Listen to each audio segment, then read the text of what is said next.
ಕ್ಷೇಮ ಪ್ರೀತಿಯಿಂದ ಆರೋಗ್ಯ ಹಾಲು.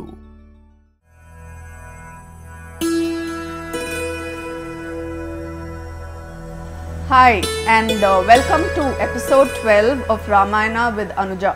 Thank you for being a part of this journey and I am so happy you are here at the conclusion. In the last episode we saw how the war had been concluded. Rama had emerged victorious and it was reason for celebration.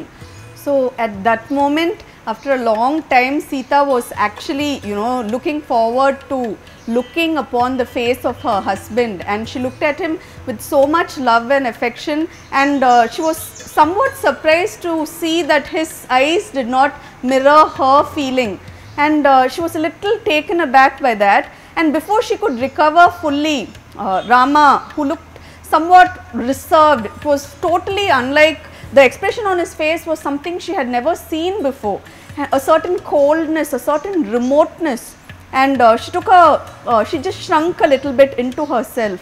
And Rama, when he addressed her, his voice again, there was a very hard note to his voice, and he said, Sita Devi, daughter of Janaka, Princess of Mithila, I want you to acknowledge that I have done my duty by you. I have done my duty as a Kshatriya prince whose wife was forcibly abducted, and he said, I have avenged you. I have destroyed the man who dared abduct my wife. My duty is done. I hope you will acknowledge that. And Sita could not understand why he was being so formal, and she just nodded in response, and again she wanted to embrace him, she wanted to congratulate him on such a stupendous victory, on doing all these things he had done, on braving all these hardships for her sake. But there was a barrier between them, and she just kept quiet, and Rama continued. He said, now that I have done my duty, Sita, you may go wherever you please. When she heard that itself, Sita freaked out a little bit, and she wasn't sure how the hell she was supposed to respond to something like that. Everyone was shocked as well, but Rama continued in that same cold voice. Rama said, Sita, I don't know what you are going to do. You can place yourself at the mercy of King Vibhishana. You can place yourself at the mercy of Bharata, Lakshmana. I do not know. But I feel I should tell you that you no longer have a place by my side. I cannot take you back to Ayodhya with me. Again, she was mute. She couldn't even respond. She was thinking, what is he saying to me? And then Rama said, you have spent all this time in another man's company. It will not be appropriate for me to take you back and place you by my side as my queen. Now these were harsh words which Rama, ordinarily he wouldn't be this harsh to his worst enemy. Even if Ravana himself had asked for mercy, Rama would have granted it. Sita finally, all her hurt gave way to rage. This time there was proper anger, and she looked up. There was sparks flying from her eyes. She looked up at her husband and she said, the words which you have spoken just now, these words you have uttered, they are unworthy. They are unworthy of a man, a human being, and a prince who belongs to such an illustrious line. You are Dasaratha's son. You belong to the house of Surya Vamsa, and you have dared speak so disrespectfully about someone who's your wife. And then she said, I am the daughter of Janaka. I am from Mithila, and my father has taught me how to conduct myself. I know that I don't need to answer to anyone about my conduct. And seriously, at this point we should acknowledge that women fight their own battles. They get no glory for it because they are not on a battlefield. There are no medals being given here, and yet Sita had fought a battle that was even harder than Rama's if you think about it. Rama had Lakshmana and all his friends for company, Sugriva, Hanuman, whereas Sita had been all by herself. Ravana had used such horrible tactics to win her over. He had literally starved her, imprisoned her, put her with flesh-eating Rakshasis, and he had tempted her with all the treasures in his possession, and yet she had conducted herself with so much dignity. It was a quiet strength to her, and she had defied him at every single turn. So she had been braver than the bravest warrior out there, and she did deserve respect for that. And Sita knew that. and she held herself up erect. She said, no, I will not stand here and listen to these unworthy words being uttered. It doesn't suit someone like you, someone of your character, your virtue, your nobility. You should not have uttered these hateful, distasteful words. And she waited for him to take it back, to apologize to her. But he stood there with his arms crossed across his chest. He was just looking at her, no emotion on his face. And then this time she turned away. She turned away with scorn. She was a queen now, very epitome of majesty. She looked at Lakshmana and she said, Lakshmana, your brother has said these words. I am cursed to hear this. After everything I have been through, I need not put up with this kind of thing. You please go fetch some firewood for me. Build a pyre. I will end my life right now, right here. I don't need to put up with this kind of cruelty. And again, Lakshmana was horrified. He was heartbroken. He loved Rama and Sita a lot, and he was so sad and grief stricken that after everything they've endured, they were going through so much pain. He looked at his brother, and again there was zero emotion from Rama. He might as well have been carved from stone. He just looked at his brother and he nodded, do as she says. And Lakshmana couldn't believe it. But the poor prince, this was not the first time he'd been caught between these two. He went, he gathered firewood, his hands were shaking. He couldn't believe what he was about to do, and he built a fire as Sita had requested, and again she was brave. She did not flinch in the least as the flames grew higher and higher. All around, the Vanaras and Vibhishana's people, the ladies of the palace, they were all utterly sickened by what they were seeing, the tragedy unfolding before their eyes. And now these were battle hardened veterans. They just survived the biggest war that had been fought, and these Vanaras, they were crying, they were weeping when they saw what Sita was being made to undergo. But Sita did not want their pity. She wasn't interested in anyone's sympathy for her. She just held herself erect. The flames were blazing. She took one last look at her husband, and then she looked straight ahead, and without flinching she walked into the flames. As mentioned earlier, Agni was a huge admirer of Sita's. He had been her benefactor in the past as well, and of course he wouldn't dream of harming a hair on her head. So the flames did not hurt her in the least, and she emerged unscathed from the flames. It was a miracle, and all around people were struck with wonder, and they started clapping and cheering and praising Sita. They said the three worlds have not seen a finer woman than her. Look at her, just look at the nobility, look at the grace, the pride with which she has lived her life. There will never be another like her. But again, Sita was impervious to their praise. She just held her husband's gaze, and meanwhile from the heavens, the Devas had gathered, led by Brahma, the creator, and they all started showering flowers on Sita. And Brahma personally addressed Rama. He said, how could you do this to her? Even in her thoughts, she has never ever entertained, another man. She has always been loyal to you. Do not doubt it for a second. Purity is synonymous with Sita. Please do not suspect her. Rama at this point, he told Brahma, I don't know whether what I am doing is right or wrong. You know more about the purpose for which I was born than I do. Now this here is acknowledgement that Rama was a mortal. He may have been the perfect man. Now we should remember that the Dasavadaras, the 10 avatars of Vishnu, there was a certain evolution there. It started from the lowly fish, the Matsya avatar. There was evolution at each step. You have the bow and the short dwarf Narasimha, you have all of them. And with every stage there was this evolution, and Rama was always more man than God, because that was part of it, that was part of fate's design, whereas Krishna was more God than man. So Krishna knew the purpose for which he was here, whereas Rama was learning as he went along. There was a very, very mortal side to him. He was a mortal, in other words.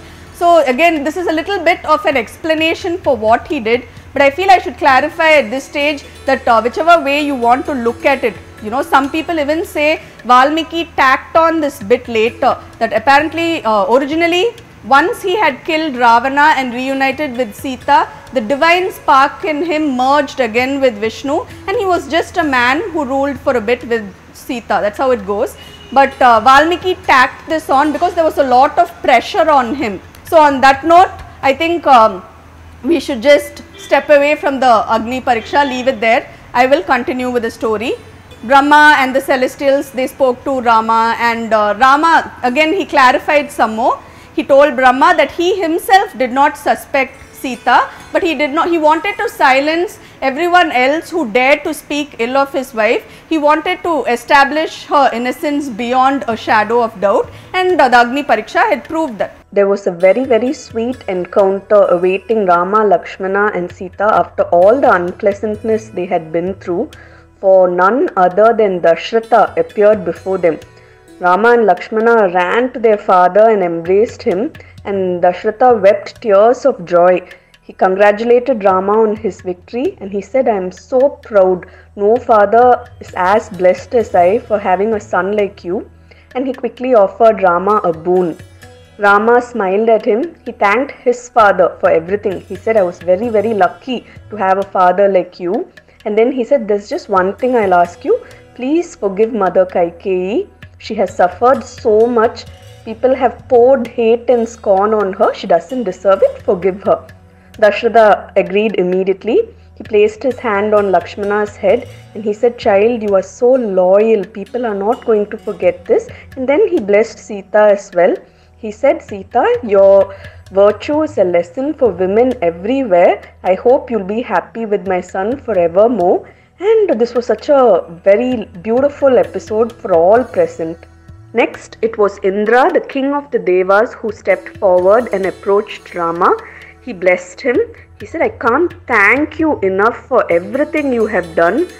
Ridding the three worlds of the menace that was Ravana is such an amazing deed, and in return I offer you a boon." Rama, being the unselfish soul that he was, he said, 100,000 vanaras have laid down their lives for me. I ask that you restore them all to life. Let them live full lives, and they have endured so much suffering for my sake. So from this point on, let there be an abundance of fresh water and fruit for them wherever they go. Indra blessed him again for his generosity and granted this boon as well. Now that all the drama was behind them, Rama wanted to bid farewell to King Vibhishana, for he had a long journey ahead of him. Vibhishana smiled when he heard this, and he said, "The least I can do is to offer you the Pushpaka vimana. It will take you back in an instant." If there was so much excitement thanks to the generosity of the Rakshasa king, and it was decided that Rama, Lakshmana and Sita would be accompanied by the Vanaras led by Sugriva, and of course Hanuman, Angada and the rest of them.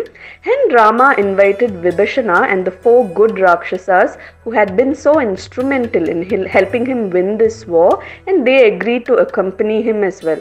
So they all bundled into the marvelous Pushpaka vimana and set off towards Ayodhya. Now this journey back on the Pushpaka vimana was very special for all involved. Rama was finally reunited with his Sita, his brother Lakshmana was by his side, his friends, well-wishers, Vibhishana, Sugriva, Hanuman. It was so beautiful. It was one of those perfect moments which you treasure for all time. When they retraced the steps of their journey, when they relived all their memories, it was something very special, and they all enjoyed every step of the way, and they didn't want this journey to end, but all too soon they did reach their destination, and Rama decided to halt and spend the night at Rishi Bharadwaj's ashram. And they had all settled down for the night, and then he summoned Hanuman alone to him. He said, "There's something I want you to do for me, Hanuman. I want you to go back ahead of all of us to Ayodhya, go to Bharata, find Shatrughna also, tell them everything that happened and tell them that I have returned. I want you to watch Bharata's expression very carefully, and when I reach Ayodhya, I want you to report back to me." And Hanuman, as always, he was eager to comply with any of Rama's requests, and he left at once. He made his way all the way to Nandigrama, which is where Bharata was. He slept on the hard floor. There were no silks for him. He was still dressed in bark. He had matted locks, he still worshipped his brother's footwear, and everything he did was in his brother's name. His brother's name was always on his lips. There was so much love there. And when he saw Hanuman, Bharata became very excited. He felt that Hanuman had good tidings for him. He welcomed him and he asked him to give him news.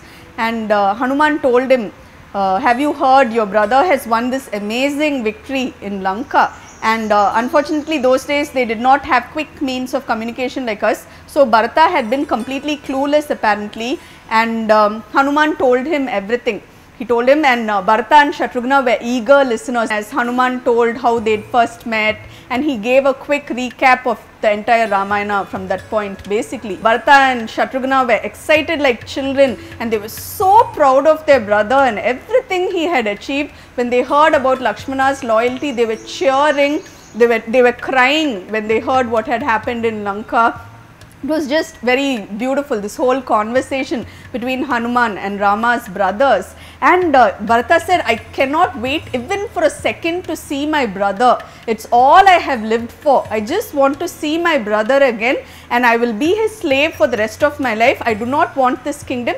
First thing I will do is hand it over to him, and then I will be at his feet for the rest of my life. That's all I want. And you know, it was the most sincere thing Hanuman had heard. Hanuman also had tears in his eyes. He didn't know that anyone could love Rama as much as he himself did, and then he realized that there were others who would always cherish Rama so much. So he was very pleased to note that Bharata and Shatrughna were genuinely happy that Rama was back. And Bharata meanwhile, he sent messengers to the queens. He said, all our good deeds over many lifetimes have been rewarded.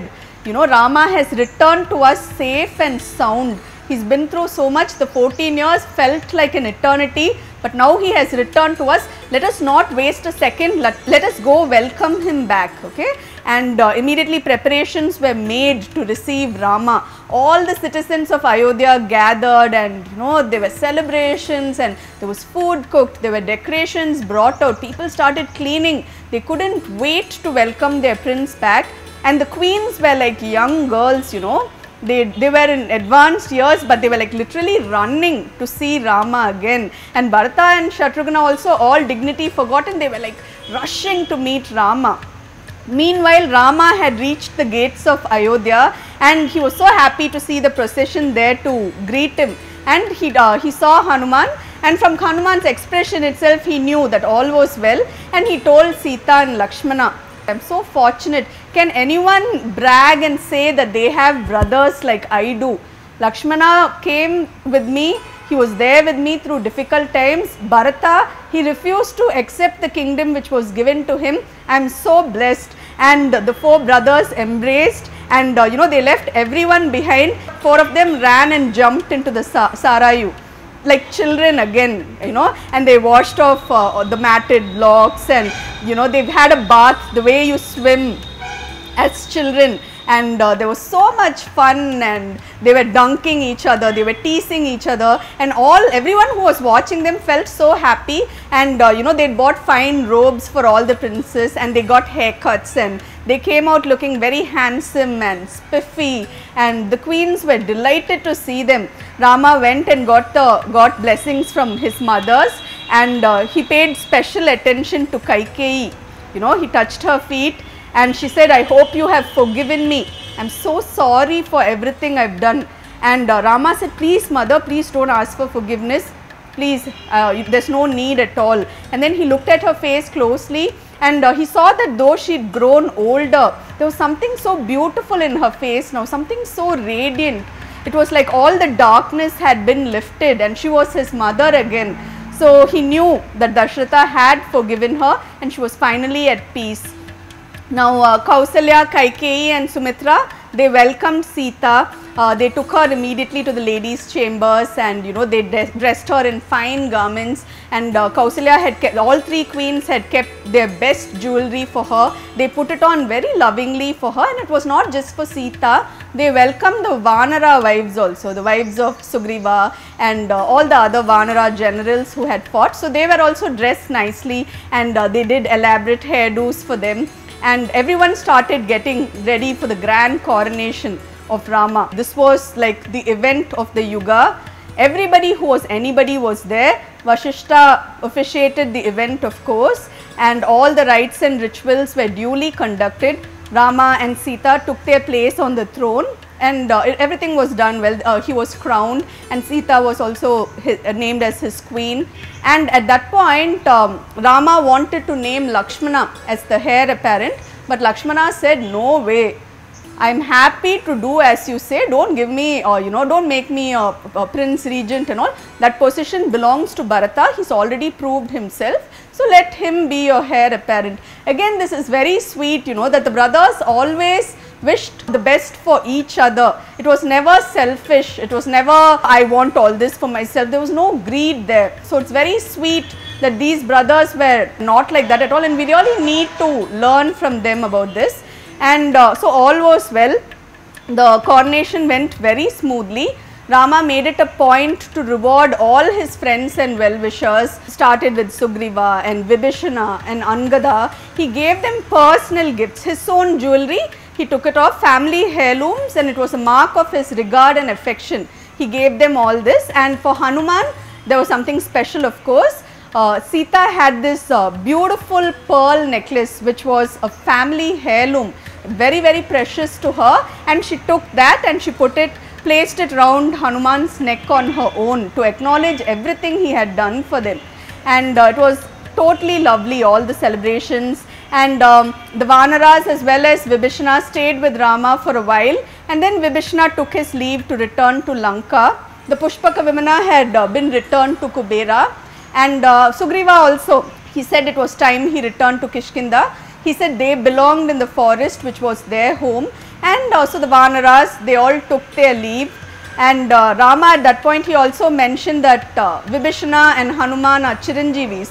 Both were meant to live forever, apparently. They are considered immortals, and they say that Hanuman will live as long as there are people who are willing to recite the Ramayana, to love Rama as much as he did. So now the Vanaras, the Rakshasas, they'd all returned to their respective kingdoms, and Rama Rajya had officially begun. Now they say this was a golden age of peace and prosperity. The treasury was filled, everyone had full stomachs. They say women did not know pain during childbirth at that time. It was a period of, just plain happiness and bliss. There was no drought or famine or disease.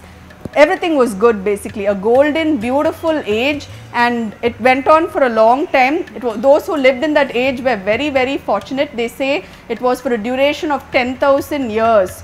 And again, the goal is to somehow try and recreate Rama Rajya. Nowadays, I notice that people tend to, nitpick and point out all the things which Rama did, which weren't flawless. But there's so many nice things Rama did. Let's focus on that. An aunt of mine used to tell a story about how if you mix water and milk and feed it to a swan, it will take only the milk, it will leave the water behind. So I suggest we also take the nice parts from the Ramayana, seek to emulate it in our lives, and let's not dwell on the hateful aspects of it, because it is a beautiful story which deserves to be preserved.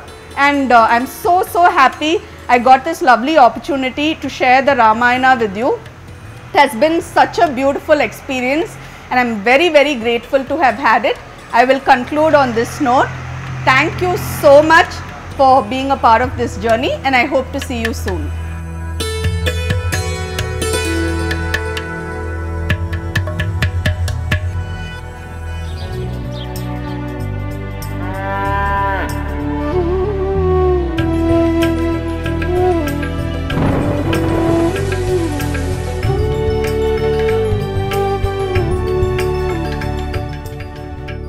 ಕ್ಷೇಮ ಪ್ರೀತಿಯಿಂದ ಆರೋಗ್ಯ ಹಾಲು.